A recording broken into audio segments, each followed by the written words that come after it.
August 25 నుంచి అమెరికాకు postal సేవలు నిలిపివేత. భారత్ కీలక నిర్ణయం తీసుకుంది. అమెరికా అధ్యక్షుడు భారత్ పై 50% పన్నులను విధించారు. ఈ నేపథ్యంలో భారత్ ఆగస్టు 25 నుంచి అమెరికాకు పోస్టల్ సేవలు నిలిపివేయనుంది. ఈ మేరకు తపాలా శాఖ శనివారం ప్రకటించింది.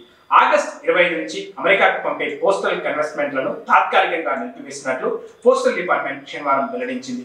కాగా అమెరికా విధించిన పన్నులపై ఇంకా స్పష్టత రాలేదని, కానీ ఆగస్టు 25న తర్వాత అమెరికాకు పోస్టల్ పార్సల్ తీసుకువెళ్లబోమని పలు విమానయాన సంస్థలు ప్రకటించాయి.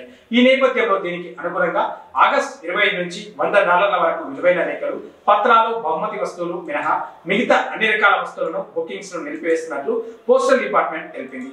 మరోవైపు ఇప్పటికే పార్సల్ బుక్ చేసుకున్నటువంటి పంపలేని కస్టమర్లకు రీఫండ్ క్లెయిమ్ చేసుకోవచ్చని పోస్టల్ డిపార్ట్మెంట్ వెల్లడించింది. కస్టమర్లకు కలిగిన అసౌకర్యానికి తపాలా శాఖ తీవ్రంగా చింతిస్తుంది. వీలైనంత త్వరగా అమెరికాకు పూర్తి సేవలను తిరిగి ప్రారంభించడానికి అన్ని చర్యలు తీసుకుంటున్నామని అధికారిక ప్రకటనలో పేర్కొంది.